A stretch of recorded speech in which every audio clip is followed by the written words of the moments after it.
to Age-Proof Makeup. Hi, I'm Laura Ray. Today we're going to talk about makeup that is age-proof, that won't get in your wrinkles, that will make your skin look beautiful. Now, recently there was an article in Vogue magazine featuring the makeup artist Sandy Linter. I love Sandy. She's been a makeup artist pretty much her whole life. She's worked on many famous celebrities, but she's a mature woman herself. She's 75. So she shares in this article several products and tips that she feels works great for mature women that would guide you through making good decisions when you're purchasing products and how to use them. So today I want to share some of her tips. They're tips I've used for a very long time, and also some more affordable products. I am going to share a couple of Sandy's recommendations with you because they're products I've used for a while. But let's go ahead and we'll do this look. And Sandy says don't forget the moisturizer, but one of her tips she gives is don't use anything heavy. It does not mix well with makeup. It will make the makeup break down. So if you're having trouble with your makeup not staying on all day, look at your moisturizer. It may be breaking your makeup down. Now, I have a couple to suggest. I love this from La Roche-Posay. Now, it's made more for oily skin, but it's anti-shine. It's a daily moisturizer that is so thin. I love it. It gives me just enough hydration. It doesn't break down my makeup. Now, if you have super dry skin and you need something a little more than that, I would suggest this one from Paula's Choice. It's her replenishing moisturizer. It has hyaluronic acid in it, peptides. This is going to keep your skin from getting dry during the day. Before I apply moisturizer, and sometimes in the summer, I don't apply a moisturizer because my skin has so much from the humidity. My skin's very damp. This is an essence from CosRx. It's their Advanced Snail 96 Mucin Essence, but it gives so much hydration. It really lasts on the skin. I like that it sinks in quickly, which is what Sandy says. You want a moisturizer that's not going to lay on the skin, that's going to sink in quickly so that you can begin applying your makeup.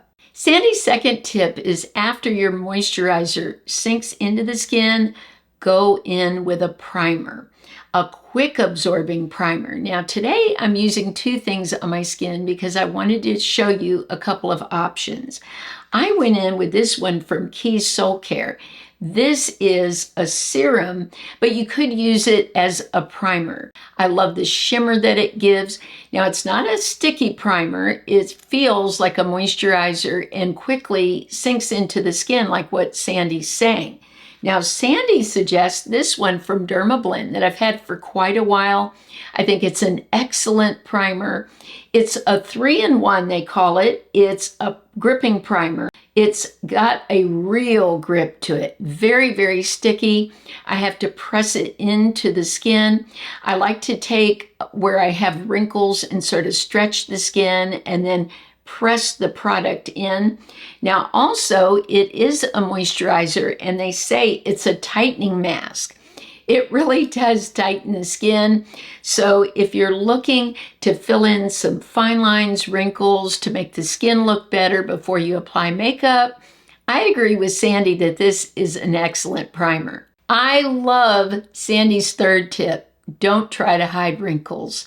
You can't really hide wrinkles, but we can make them look so much better by applying products that are very thin. I talk about that a lot on my channel.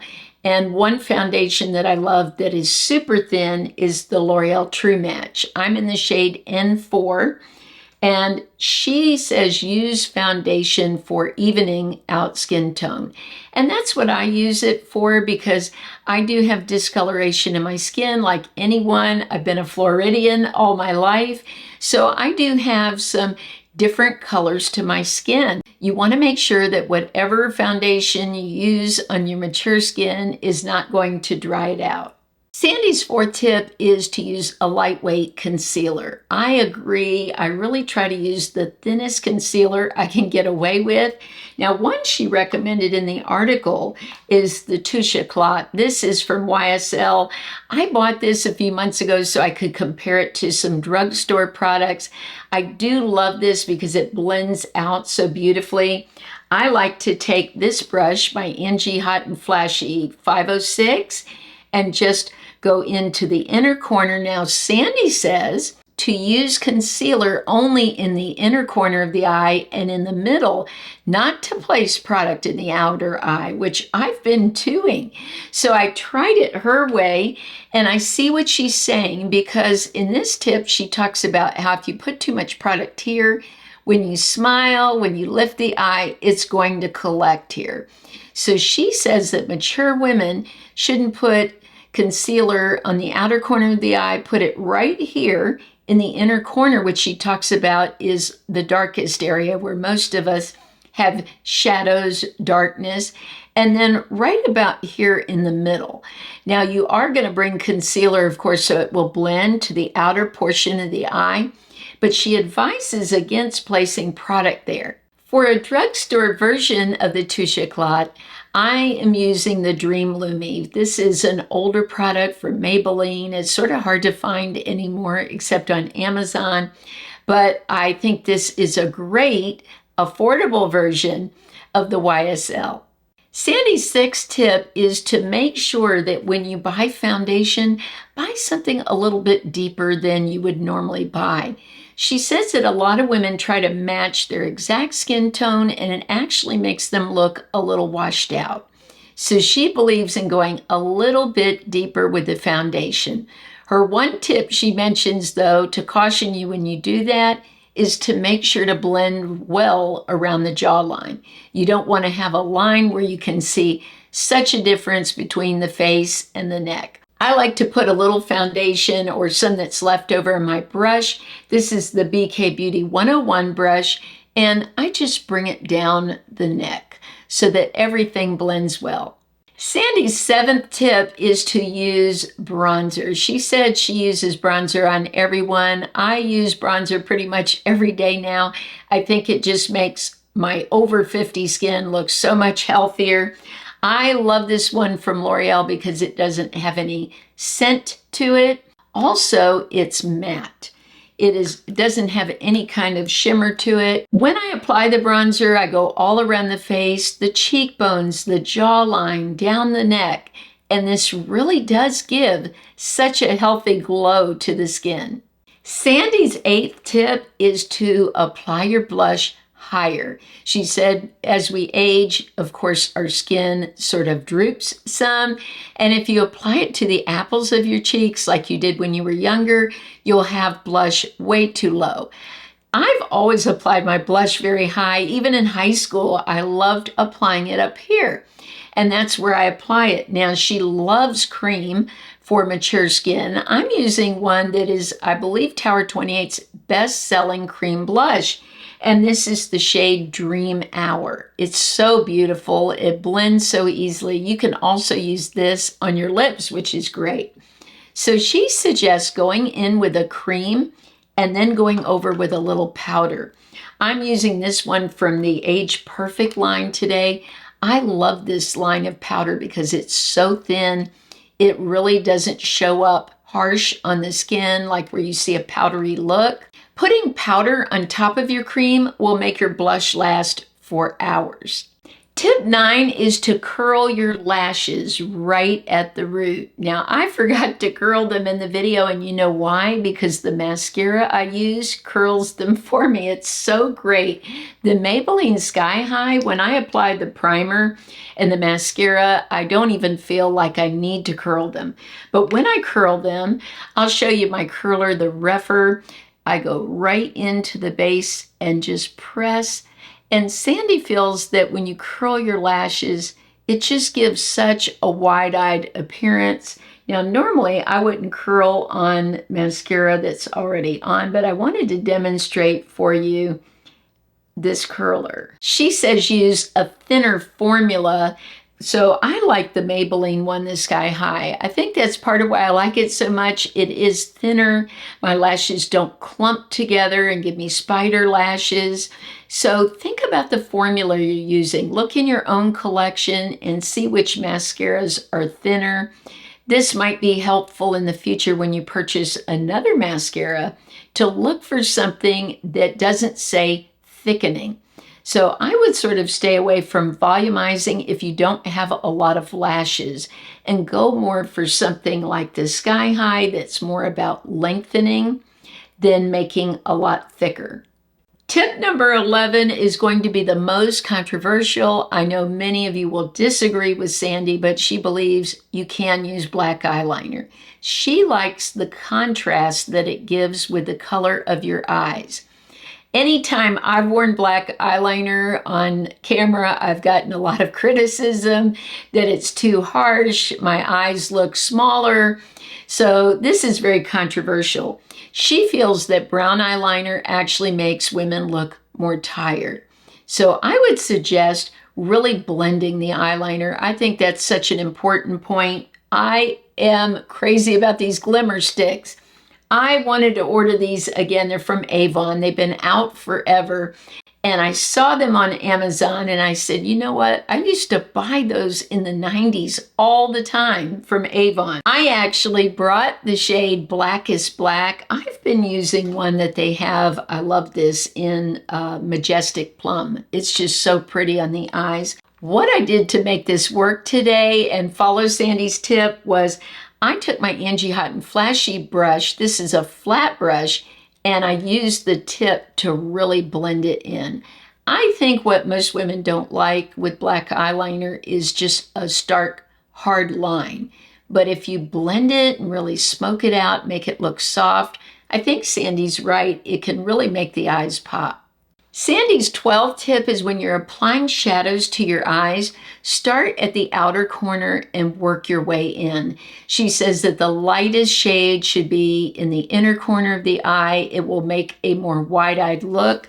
So for this look, I'm using my Urban Decay Wild Greens. I thought the green would look really pretty with the shirt that I'm wearing. And I went in with several shades. I started off small and worked my way to more shades. But I love this shade Lo-Fi for sort of all over the eyes. I went in with Kale on the outer corner of the eyes. For the crease, I used turmeric and one of my favorite brushes. This is one of my new favorites. It's the Angie A504 because it really does get in that crease with not getting everywhere. Most crease brushes are really big. This one's tiny. Now for my eye primer, she didn't recommend one. I used my e.l.f. I think this works great. And if you have a mature lid, you really do need a primer to smooth things out. For me, I've always needed primer because in the past my lids were very oily, and if I didn't have a primer, the eyeshadow would be off in an hour or two. But this smooths the lids and it's super affordable. Sandy's 13th tip is to fill in the brows with feather-like strokes. Make them look soft. Don't go too harsh with the brows. I'm using the e.l.f. palette in Taupe today. I love this one because you can really build the brows slowly. And I use their wax pencil. The one from e.l.f. gives something for the powder to grip onto. Now for me, brows take me a long time. I really love my pencil from Laura Geller. I've been using that. That is the quickest, easiest way for me to do my brows. The e.l.f. palette is a great way to build your brows really slowly. And I'm using my brush from Anastasia today. It's the number 12.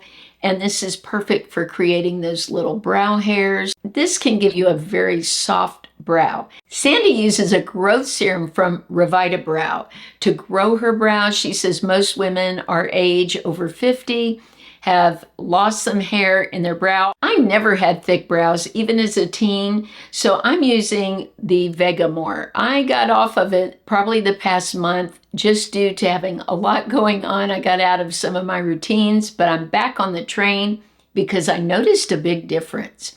When I was using this every night, I was getting so much hair at the end of the brow, more up front. So I'm back on the Vegamore train. But the thing you have to think of when you do anything with brows like this is it's a commitment. Once you stop using it, the brows are not going to be as thick after a while. So you got to think of that. Is that something you're going to want to purchase regularly? I can get by with using a tube like this probably every 3 months. So it is a commitment, but it depends how you feel. A lot of people like me don't have a lot of confidence in their brows. So if it's something that's going to make you feel more confident and help with the brow growth, then I feel it can be worth it. The last tip that Sandy gives is that as we age, our lips can become asymmetrical. I've noticed that where one side's maybe a little lower than the other. That could come, I guess, from the way we sleep or just naturally how one side of our body is a little different than the other. I love lip pencils. That's what Sandy uses. Now, my favorite is the BK Beauty pencil. This is $12, so it's the price of a drugstore pencil. And this just creates such a beautiful line. Other lip pencils I struggle with. The shape of this really works for me because it's on an angle. Now, Sandy, when she does her lips, starts at the outer corner and works up on all sides. So just from the edges down to the middle like that. That's how she does her lip liner on her clients. Sandy likes using a matte lipstick and putting some kind of shine on it. One matte lipstick I've used so long is the Maybelline Stay Put, the ink crayon. This works beautiful. You could top this with any gloss. I find I like it on its own. It's one of the few mattes that doesn't look super matte in a way that looks like your lips are dry. So I've bought this over and over since they came out. My favorite shade is Lead the Way. This is just so pretty. Now, if you don't want to have to bother with putting a gloss on top, I have a couple of great recommendations. This is from Ulta Beauty. It's their lip lacquer. Oh my gosh, I'm in love. I want to go get more shades. I really love the way this looks on the lips. I bought Fast Lane. I can't wait to go back and try other shades. Another company that I've been trying products from recently is M Cosmetics. And this lippy that I bought, this is the Lip Cushion Tinted Lip Luminizer in Venetian Rose. Oh my gosh, I have a new favorite. It looks so beautiful and hydrating on my lips. It is very similar to the ones from Tarte, but I feel like it's less goopy. I love the way this feels better on my lips. Let me know if you have any makeup you feel is age-proof, that works for any age, that would make any woman look beautiful and feel their best. It's all about feeling our best, and I hope these tips were helpful. If you enjoyed this video, I would appreciate a like or send me a heart. I love hearing your comments and reading them. All the links are in the description of the video. I love you all so much. I hope you have a blessed week, and I look forward to seeing you soon.